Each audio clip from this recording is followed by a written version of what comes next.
తిరుపతి నియోజకవర్గ జనసేన ఇన్ఛార్జ్ కిరణ్ రాయలపై వస్తున్న ఆరోపణలపై విచారణ జరపాలని పార్టీ అధ్యక్షుడు పవన్ కళ్యాణ్ కాన్ఫ్లిక్ట్ కమిటీని ఆదేశించారు. అంతర్గత విచారణ పూర్తయ్యే వరకు కిరణ్ రాయల్ పార్టీ కార్యక్రమాలకు దూరంగా ఉండాలని ఆదేశించారు. ఈ మేరకు పవన్ కళ్యాణ్ రాజకీయ కార్యదర్శి పి హరిప్రసాద్ ప్రకటన విడుదల చేశారు. చట్టానికి ఎవరూ అతిథులు కాదని, చట్టం తన పని తను చేసుకుపోతుందన్నారు.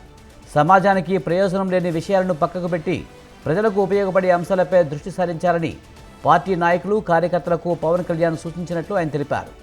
దీనిపై మరింత సమాచారాన్ని మా కరెస్పాండెంట్ ప్రసాద్ అందిస్తారు. ప్రసాద్, చిత్తూరు జిల్లా జనసేన కార్యదర్శి కిరణ్ రాయలపై విచారణకు జనసేన ఆదేశించినట్టు తెలుస్తుంది. పూర్తి సమాచారం ఏంటి?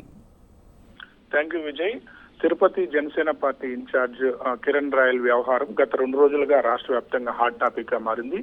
మరో మహిళతో ఆయన సన్నిహితంగా ఉన్న వీడియోలు కూడా, హోటల్లో ఉన్న వీడియోలు కూడా మనం ఇదివరకే చూసాము. ఈ నేపథ్యంలోనే వైసీపీ నాయకులు ఈ రోజు, మహిళలు, అదేవిధంగా మహిళా సంఘాలు ఈ రోజు కిరణ్ రాయల్ ఇల్లు ముట్టడించి ధర్నా నిర్వహించారు. కిరణ్ రాయల్ ను సస్పెండ్ చేయాలని, అదేవిధంగా అరెస్ట్ చేయాలని అయితే ధర్నా చేశారు. ఈ నేపథ్యంలో పోలీసులు కూడా అక్కడ మహిళలను అడ్డుకుని వారిని పంపించేయడం జరిగింది. ఈ నేపథ్యంలో కిరణ్ రాయల్, అతని స్నేహితులు ఇదంతా వైసీపీ కుట్రలో భాగంగానే తనను ఇరికిస్తున్నారు, నా ఫోన్ హ్యాక్ చేసింది, నా ఫోన్ ప్రస్తుతం హైకోర్టు పరిధిలో ఉంది, దానిని కూడా హైకోర్టు కేసును ధిక్కరించి వైసీపీ నాయకులు తన ఫోన్ ను హ్యాక్ చేసి నా పర్సనల్ డేటాను లాగి ఇలా సోషల్ మీడియాలో పెడుతున్నారు అయితే కిరణ్ రాయల్ ఆరోపిస్తున్నాడు.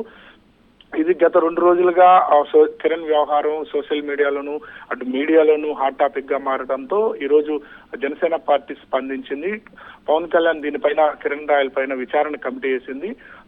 పసుపులేటి హరిప్రసాద్ తో పాటు టిక్కో చైర్మన్ అజయ్ ను కూడా ఈ ఇద్దరు కమిటీతో అసలు వ్యవహారం ఏంది, కిరణ్ రాయల్ నిజంగా ఇందులో ఇన్వాల్వ్ అయ్యున్నాడా లేదా, ఇది ఆరోపణలేనా కేవలం అనే దానిపైన పూర్తిగా విచారించి నివేదిక ఇవ్వాలని చెప్పి అయితే ఆ పార్టీ అధిష్టానం ఆదేశించి, ఈ నేపథ్యంలోనే పవన్ కళ్యాణ్ రాజకీయ కార్యదర్శి పసుపులేటి హరిప్రసాద్ తో పాటు ఇంకొక అతన్ని విచారణ కమిటీకి వేసింది. వీరిద్దరూ ఈ రోజు బాధిత మహిళను విచారించడంతో పాటు కిరణ్ రాయల్ కూడా విచారించి పూర్తిగా నివేదికను 2 రోజుల్లో అధిష్టానానికి వివరించనున్నారు. ఈ నేపథ్యంలో అంతవరకు కూడా, ఈ నివేదిక వచ్చేంత వరకు కూడా కిరణ్ రాజకీయ పార్టీ పరంగా ఎలాంటి కార్యక్రమాల్లో పాల్గొనకూడదు అని అయితే ఆదేశించారు. అయితే దీనిపైన కిరణ్ రాయల్ సన్నిహితులు, కిరణ్ రాయల్ ఈ రోజు తిరుపతి అడిషనల్ ఎస్పీని కలిసి తనను మోసం చేశారు, అదేవిధంగా నా ఫోన్ హ్యాక్ చేశారు వైసీపీ నేతలు, నా పర్సనల్ డేటాను తీసుకున్నారు, దీనిపైన కేసు నమోదు చేయాలని చెప్పి అయితే ఎస్పీని కోరడం జరిగింది. దీనిపై అయితే పోలీసులు అయితే స్పందిస్తున్నారు. అయితే పూర్తి సమాచారం అయితే మనకు 2 రోజుల తర్వాత కిరణ్ వ్యవహారం కొలిక్కొచ్చే అవకాశం ఉంది Vijay. Right, thank you Prasad.